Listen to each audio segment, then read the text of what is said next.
Okay, Lloyd over here. He's going to come back to another subject that he has prepared for us. Thanks so much, Lloyd, for doing this, taking the time to do it. And this has to do with abrogation. Now, abrogation, I've always heard, and remember, there are two verses in the Quran that speak about abrogation. In chapter 2, verse 106, and in chapter 16, verse 101. That which we give, which is called mansuk, we give something better, which is called nasik in Arabic. So mansuk is the original verse, that's the first verse. Then another one is given by Allah at a different date, a later date, and that is known as nasik, which is strong. The one is weak, the other is strong. So the strong abrogates the weak, eradicates the weak. It's referred to really as the abrogating and the abrogated. That's how they typically refer to it within the text. Okay, abrogating would be nasik and abrogated would be mansuk, the earlier one. Now, the difficulty with the Quran, of course, is which comes first, which comes second, because there's no chronology in the Quran. It's ulta pulta, it's all over the place. Rule of thumb is when you take the Quran and you just, at least in the Quran, and you're going to be going into the study and explaining that, but from the Quranic standpoint, this is the first half, this is the second half. That was Medinan, that was Meccan. So the second half actually came first. The first half came second, turned upside down, you got the right sequence. There's more than one kind of abrogation. I'll just briefly mention another type of abrogation called mantuk and mafhum. Have you heard of those? No. Okay, so very briefly, and I can do this at another time, but mantuk and mafhum. Let's say a verse in the Quran says the sky is blue.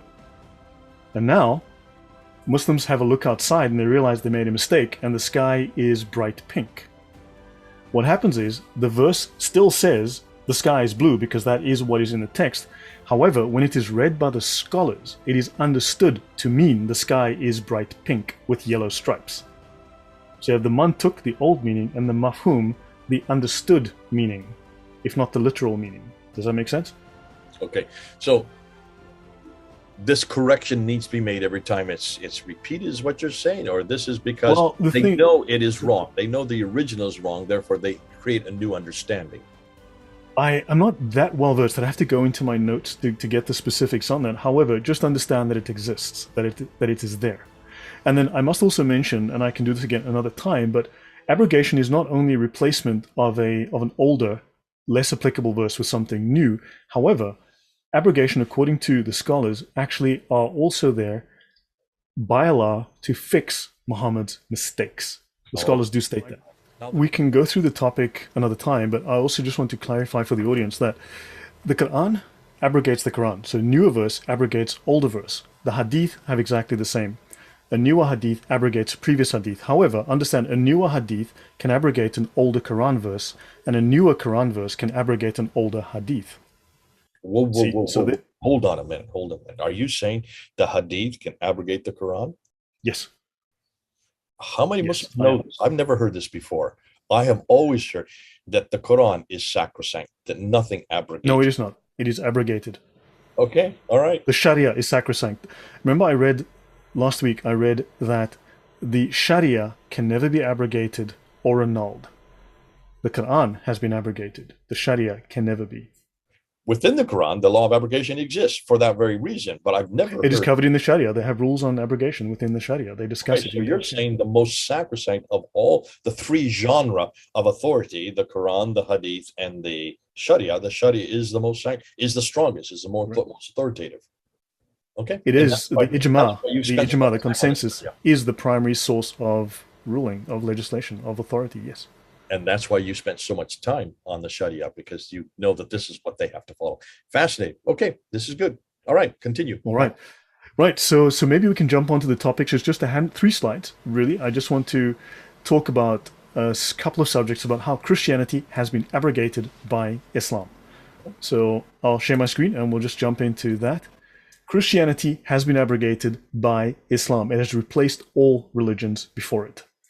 So this is the Reliance of the Traveller, and you did say earlier that it is the Shafi'i school of fiqh manual. However, I do want to clarify, Jay, this is the most popular Islamic law manual in the world.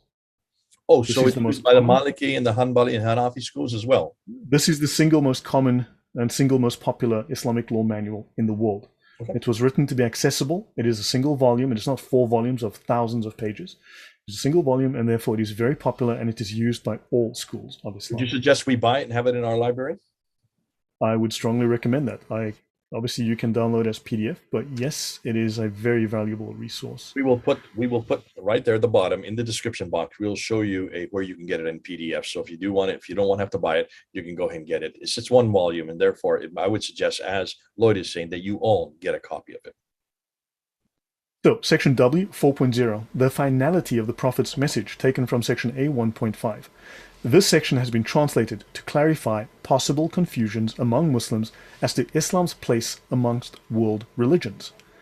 They clarify for us here in point 2, previously revealed religions were valid in their own eras, as is attested to by the Quran. However, they were abrogated by the universal message of Islam, as is equally attested by many verses of the Quran. And these points are worthy of attention from English-speaking Muslims who are occasionally exposed to erroneous theories advanced by some teachers and Quran translators. And these erroneous theories are, they affirm that these religions' validity, or they're affirming these religions' validity, but denying or not mentioning their abrogation. So Islam has abrogated Christianity, right?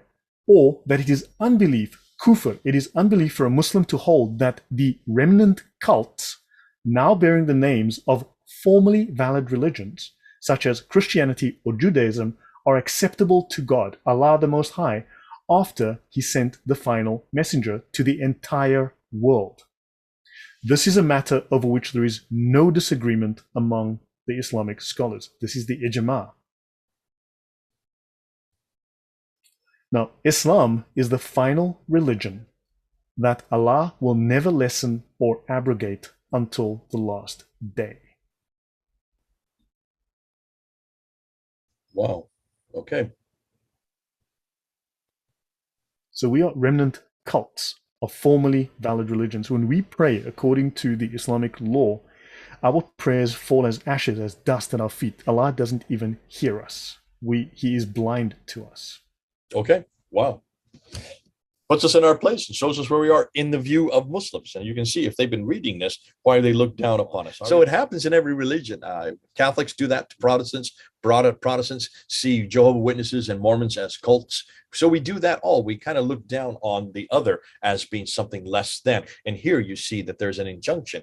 That now we do that just between ourselves. There's nothing written down that says that Protestants are cults or that Jehovah's Witnesses or Mormons are cults. We just say that off the top of our head. Here, this is actually written down as an injunction that all Christians and Jews, in this case, are nothing more than cults.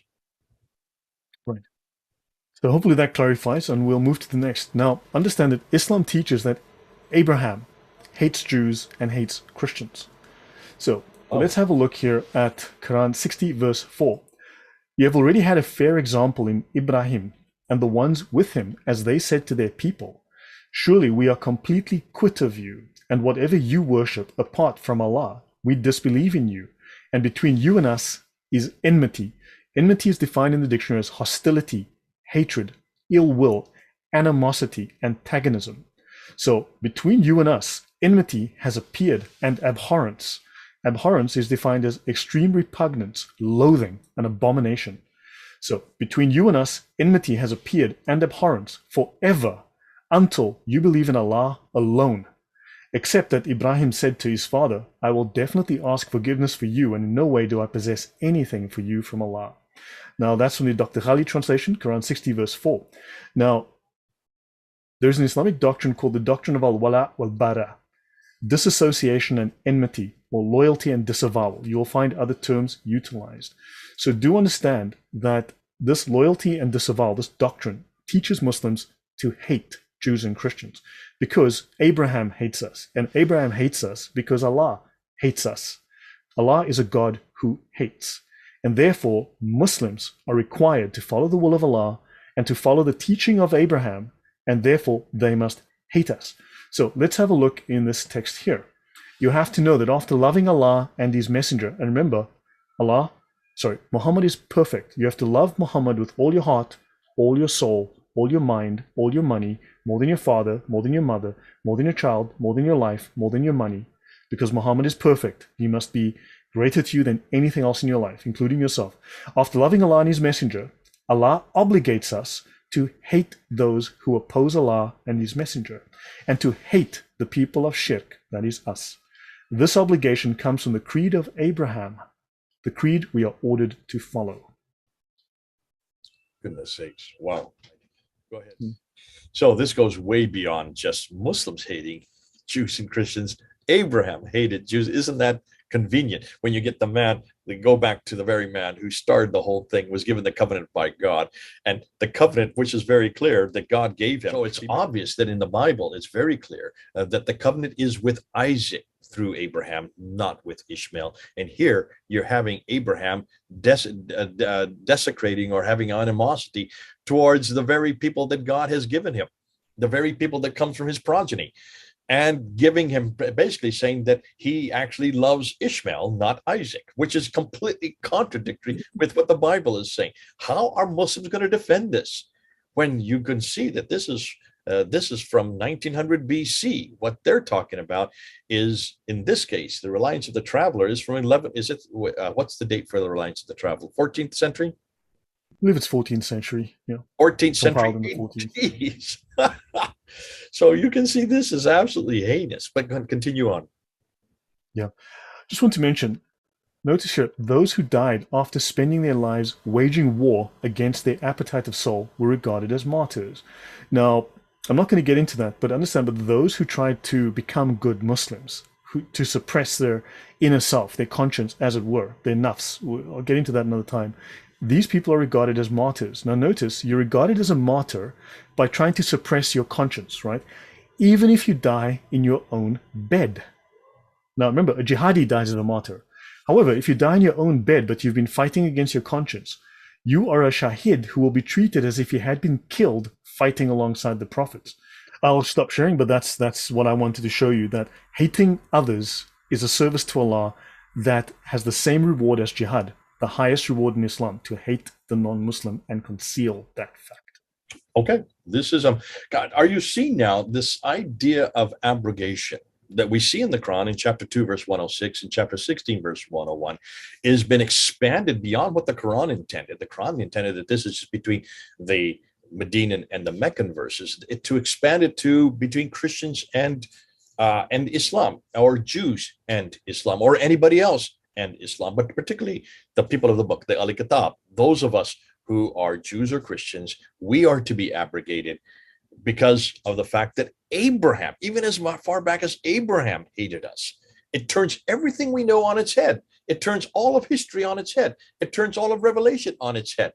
It pretty much says, don't trust the Bible, because the Bible is very clear that Abraham's lineage comes through Isaac, not through Ishmael, that Abraham loved Isaac, and it was through Isaac that God's covenant came through, his covenant. In Genesis chapter 17, verse 19 and 20, my covenant is with Isaac, not Ishmael.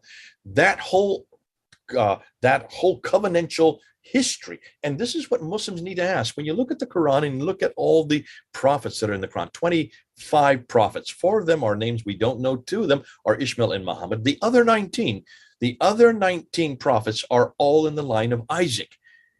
Obviously, even the Quran stipulates that the Isaac line is absolutely important. It is authoritative. It is so much stronger than that of Ishmael. Why then does this law of abrogation turn that on its head and say that Abraham hated that which all, in fact, he hated all those 19 prophets, is what it's saying? That to me is a contradiction. Muslims, are you following this? You can see the reliance of the traveler has got a problem here, because what it's showing me is the reliance of the reliance of the traveler has not read the Quran, and whoever wrote the reliance of the traveler did not understand their own Quran, did not understand the prophetic line, did not understand the covenant that God had with Abraham, and did not understand Abraham.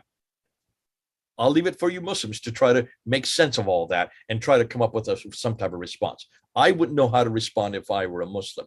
But it's obviously now why this hatred towards Israel is so rampant all over the Muslim world. It's obvious now why this anti-Semitism is, I see it in almost every Muslim I meet, regardless if they even know a Jew, or regardless if they have anything to do with Israel. Many of my Muslim friends who come from Pakistan and India have never met a Jew, and they'll never see a Jew, and have nothing to do with Israel, yet they hate Jews. Why is it this visceral hatred? Well, I can see why now. They have been pretty much indoctrinated to do so because of this law, not only of abrogation, but because of all the other teachings they have. And we saw in even just in the last episode where we saw the Al-Qayyim making slander upon slander against Christians and Jews. When you grow up with that type of slander, when you grow up with that type of, I've heard this from Muslims all the time. They look at us as pig eaters and urinators all the time. Now I see where it comes from. It comes from variations of Ibn Qayyim and Ibn Taymiyyah's work is found in what they call the tarbiyah guides, the behavioral guides or manners guides. Those are what Muslim students learn in their madrasa. But in fact, you even have variants for young children as early as 5 who go to like their version of Islamic school, madrasa for like little kids. Yeah. The same content is there in those manuals at the madrasas as well. Wow, amazing stuff. Listen, this is good stuff that Lloyd's bringing to us. It's very practical. You can use it. And Muslims, you're going to have to respond to it. I don't know how you're going to do it. I'm glad I'm not in your shoes. I'm glad I don't have to support this kind of vitriol and this really this whole category of abhorrence and animosity towards people like us.